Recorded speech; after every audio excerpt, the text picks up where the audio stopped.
যারা হলুদ ও পানি দিয়ে ট্রেন্ডিং ভিডিও করেছেন তারা সাবধান হয়ে যান। এই ব্যাপারে ইসলাম কি বলে এটি মুসলমানদের জানা অত্যন্ত জরুরি। যারা এই ভিডিও করেছেন তারা কি ভুল করছেন তা জানতে পারবেন আজকের ভিডিওতে, যেখানে কোনো কিছু বের হলেই সেটা ট্রেন্ডিং এ চলে যায় ও মানুষকে খুব দ্রুত বশ করে ফেলে। সেখানে দাজ্জালের ফিতনা আপনার জন্য খুবই সহজ হয়ে যাবে। প্রিয় দর্শক, আর কেউ যেন হলুদ ও পানি দিয়ে এই ট্রেন্ডিং ভিডিও না করে অবশ্যই সচেতনতার জন্য ভিডিওটি শেয়ার করে দিবেন এবং আপনি এই ভিডিও করেছেন কিনা সেটা অবশ্যই কমেন্ট করে জানাবেন। তো চলুন বেশি কথা না বলে জানিয়ে দেই হলুদ ও পানি দিয়ে ভিডিও বানানো সে তান্ত্রিক পদ্ধতির কথা। রাসূলুল্লাহ সাল্লাল্লাহু আলাইহি ওয়াসাল্লাম বলেছেন, তোমরা দাজ্জালের ফিতনা থেকে আল্লাহর কাছে আশ্রয় চাও। কিন্তু আমরা এমন একটি যুগে চলে এসেছি যেখানে এআই থেকে শুরু করে সবকিছুই আমাদের খুব সহজে বশ করে ফেলেছে। কোনো একটি ইহুদি পদ্ধতি বের হলেই সেটা আমাদের মুগ্ধ করে ফেলে। এটি দাজ্জালের জন্য খুব বেশি কষ্টকর নয়। দাজ্জাল আমাদের এমন এমন ফিতনার সম্মুখীন করবে যা দেখে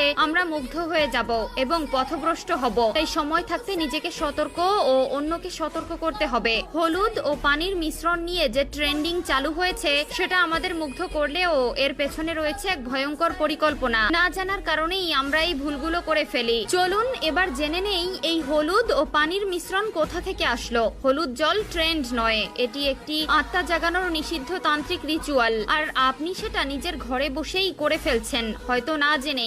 আপনি ভেবেছিলেন কাঁচের গ্লাসে হলুদ জল দিলে সুন্দর একটা অ্যাস্থেটিক ভিডিও হবে, ফিল্টার দাও, স্লো মোশন করো, মজা হবে। তাহলে শুনুন, আপনি যা করছেন তা হচ্ছে এক পুরাতন তন্ত্রের সংকেত, যা প্রেত লোকের আত্মাদের কাছে দরজা খোলার আহ্বান হিসেবে বিবেচিত হয়। প্রাচীন এক রিচুয়ালে বলা হয়েছে হলুদ প্লাস জল প্লাস কাঁচ তমসা দারোহন, অর্থাৎ অন্ধকার থেকে আত্মার আগমন। এই রিচুয়ালের তিনটি স্তম্ভ: 1 কাঁচ, আত্মার প্রবেশ পথ; 2 জল, আত্মার চলাচলের মাধ্যম; 3 হলুদ, আত্মাকে আহ্বানের সংকেত। আর আপনি সেই আহ্বানকারী। হ্যাঁ, আপনি ডাক দিয়েছেন, যদিও আপনি তা জানেন না, কিন্তু তারা জানে কে ডেকেছে। এরপর কি হয়? প্রথম দিন মনে হবে কিছু একটা ঠিক হচ্ছে না। দ্বিতীয় দিন ছায়া দেখবে অথচ কেউ থাকবে না। তৃতীয় দিন আয়নার দিকে তাকাতে ভয় লাগবে।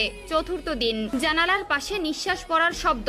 পঞ্চম দিন মাথা ভারী, ঘুম উধাও, শরীর দুর্বল। সবচেয়ে ভয়ঙ্কর ব্যাপার, এই রিচুয়াল একবার চালু হলে কেবল রুকিয়া ও বিশেষ কিছু আমল দিয়েই বন্ধ করা যায়। আর আপনি যদি এই ভিডিও আবার বানান, প্রতিবারই নতুন এক ছায়া, নতুন ভয়াবহতা আপনার দিকে ধেয়ে আসবে। ইসলামের দৃষ্টিতে তোমরা শয়তানের পদাঙ্ক অনুসরণ করো না, নিশ্চয়ই সে তোমাদের প্রকাশ্য শত্রু। সূরা বাকারা আয়াত 168। ভাই ও বোনেরা, সোশ্যাল মিডিয়ায় ট্রেন্ড সবসময় নিরাপদ নয়। অনেক কিছু আছে যা মজা নয়, বরং আত্মার সাথে জড়িত অশুভ আহ্বান।